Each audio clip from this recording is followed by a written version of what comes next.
Did you know that ancient Athens is often considered the birthplace of democracy, where citizens gathered to make decisions on public matters? Hey everyone, welcome back to this channel. Today we're diving deep into a topic that shapes the world, and that is the concept of democracy. Although democracies seem to be the most loved system of government today, over other styles like autocratic, bureaucratic, monarchy, and even aristocratic style of governance. Do you know, not everyone has always been included in a democratic process.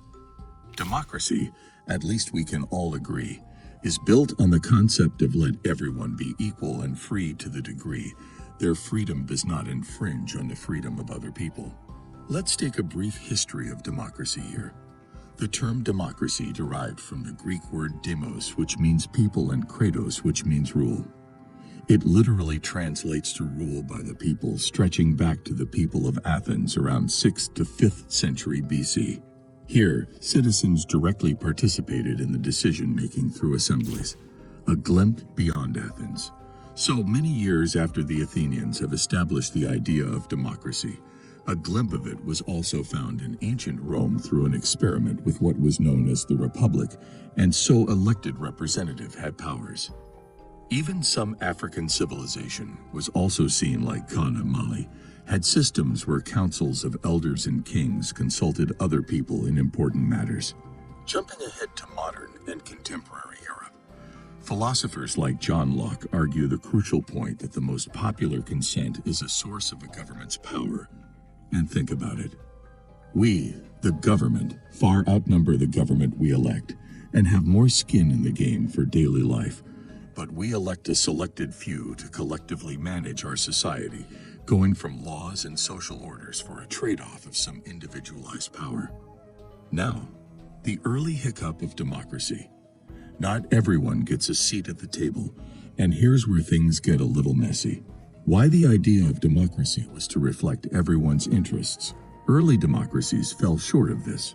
People like foreigners, slave, and even women, no matter their contribution in the society, were excluded.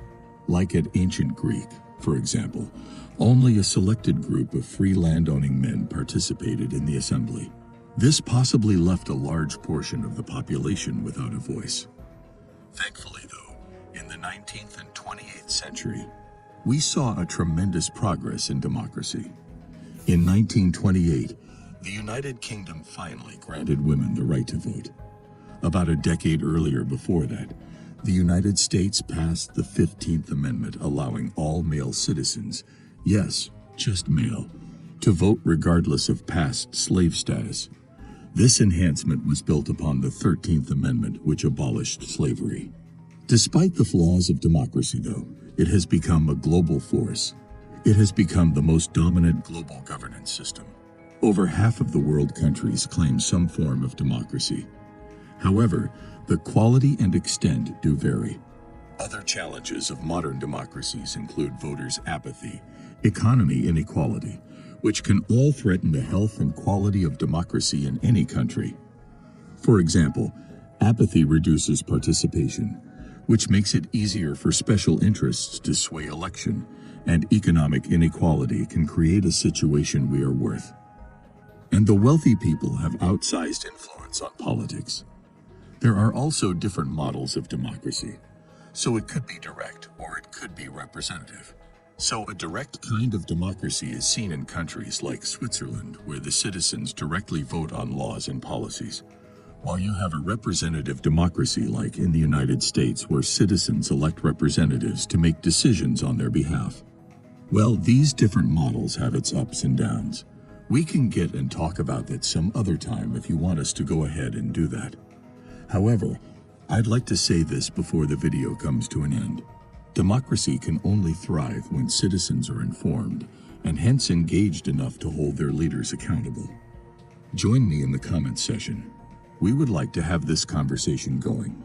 Tell us what you think about democracy in your country. How does it function, and what would you want an ideal democracy to look like? Hit the subscribe button and like button. Please support us. Until next time, stay curious and keep exploring the world around you. Share this video with your friends. Bye-bye.